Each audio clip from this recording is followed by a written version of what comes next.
Welcome back to Breakfast Central. The Jama'atu Nasril Islam has on Saturday warned Nigeria and the authorities of the Economic Community of West African States, ECOWAS, not to take military action against the junta in Niger Republic.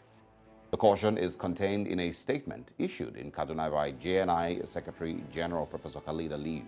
According to Aliyu, who spoke representing the collective voice of the Muslim community, he expressed deep concern over the seizure of power through a coup from the democratically elected Niger Republic President Mohamed Bozoum.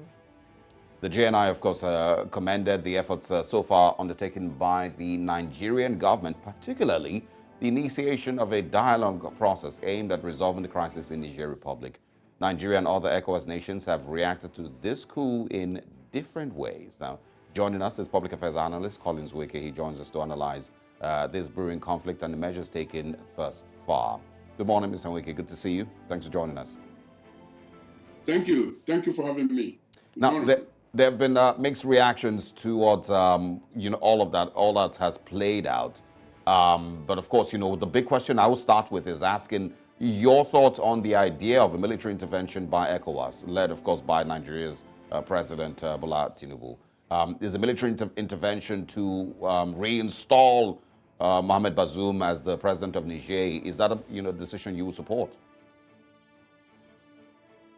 Well, military intervention in a situation of this nature is hard to rule out. Now, I think the major question is the military option the first option that, the ECOWAS, led by Nigeria, should be flaunting? The answer to that question is a categorical no. And I am not alone in that, because even the Nigerian government itself, acting under the auspices of the ECOWAS, has actually made it clear that diplomacy, mediation, negotiations, and all of that would be the preferred option, and it is only when all those have failed that military option as last resort would have to be, called in. So yes, to that extent, I think it is a matter of holding the gun in one hand, but also holding the olive branch in the other hand, and then let the people you are, faced with choose which one they prefer. So that is the situation. Still, flowing from that conversation, what does this mean for the African continent? And I'd like to find out why this particular coup is more talked about or spoken about internationally than the others. We've seen other coups within the past 2-3 years, and we've seen the one in Mali, in Burkina Faso. We've spoken about this. I believe we've had you speak on some of these coups. But if you would agree with me, the publicity that the coup in Mali is getting is much more than we've seen in the others. Why is this happening? And why is the West so bothered by this coup? It is for a combination of factors, and I believe that the most compelling of the factors why this coup, the Niger one, the one before it, Mali, have been, most talked about and more actions, considered, is that coup, military takeover of power, is becoming more and more unpopular by the day. By each new coup, it is seen to be, the wrong thing to do, even in a deplorable situation where, the citizens of a country continue to suffer. That's number one. So it's becoming unpopular. Number two, I believe that the overarching organizations, in this instance, ECOWAS, and then by extension, the African Union, I believe they are tired of, being looked at as a toothless bulldog who simply bark but never bite. And I think there is, to some extent, the desire to actually step away from, that uncomfortable position of always talking but never taking action. But linked to that is the fact that it is not enough to talk. I believe that what will prevent all of these mayhem from happening is actually taking more, proactive, preventive actions. So you don't wait until things get bad before you begin to actually, take actions. I'll give an example in that regard. The current head of the ECOWAS, the chairman, is Nigeria's President Bola Tinubu, and it is a rotational thing. So, which means that, whoever was Nigeria's president would have become the, the chairman of ECOWAS. But you see, the same presidency of Bola Tinubu is being contested in court. So you see, automatically, at the beginning of his chairmanship, there is already a credibility issue. Credibility issue in the sense that, to some extent, people would feel that somebody of, that circumstance does not have the moral authority to tell other countries, within the ECOWAS region or anywhere in the world for that matter, what to do when it comes to subversion of democracy, when it comes to, rule of law and other unholy practices around the development of democracy. Now, that is not to say that he is found wanting, but the point I'm trying to make is that ECOWAS has now come to a point where, for instance, if the presidency of any individual who is positioned to take on the rotational chairmanship is, under contest, that person must be bypassed until and unless the court of law clears the person completely and, the person can take on. Just Mr. Wike, by one example. Well, that is a fresh conversation entirely. But of course, you're saying that the West and ECOWAS and whoever else, are tired of these coups happening here or there.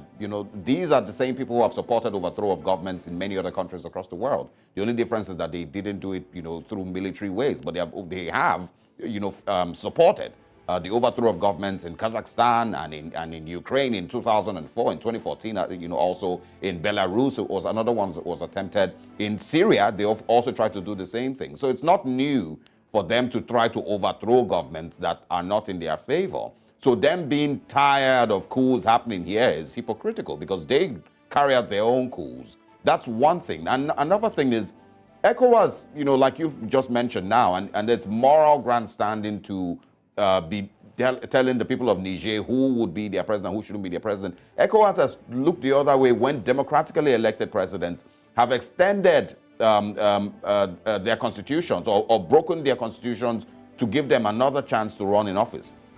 People run for 2 terms, which the Constitution guarantees. Right before the end of the second term, they break the Constitution or at least change the Constitution and keep themselves in power. And so the democracy that we're speaking about, that ECOWAS is so much fond of, is not really working for a lot of African countries, and it has been abused and abused and abused over and over and over. In Lagos here, we're talking about 103 bodies that are meant to be buried by the Lagos state government that were supposedly killed in 2020. They were kept for 3 years. This isn't the model democracy that anyone should be celebrating in the first place. So how does ECOWAS respond to, ignore those things and ignore the dictatorial tendencies of democratically elected presidents and then wants to, stand against this now? Well, what you have just done is, give a helicopter view of the ills within ECOWAS, and also, by extension, their Western allies. Yes, nobody at all can fault the position you have taken here. Now, the issue is that there is very deep-sitting credibility issues. ECOWAS that is purposefully organized can actually prevent some of these things from happening. For instance, going by the example you gave, which is, watching their friends behave badly in government, look the other way, and then only to come out, when the worst has happened, to begin to speak from both sides of their mouth. Now, it's probably a generational problem. Generational problem in the sense that until a new crop of African leaders that are more purposeful than the tired old men that occupy the position now begin to take an exit, we will probably continue to see all of this. And when I talk about coup becoming very unpopular, I'm not talking about becoming unpopular amongst the Western countries. No, the Western countries are in Africa for their own interest. I mean, this has nothing to do about developing Africa or making Africa grow. Far from it. Anybody who feels that is the case is simply being naive. They are there for their own interest, and it is up to Africa to begin to look out for its own interest and draw the line where it should be and tell the Europeans up to this point and not any further.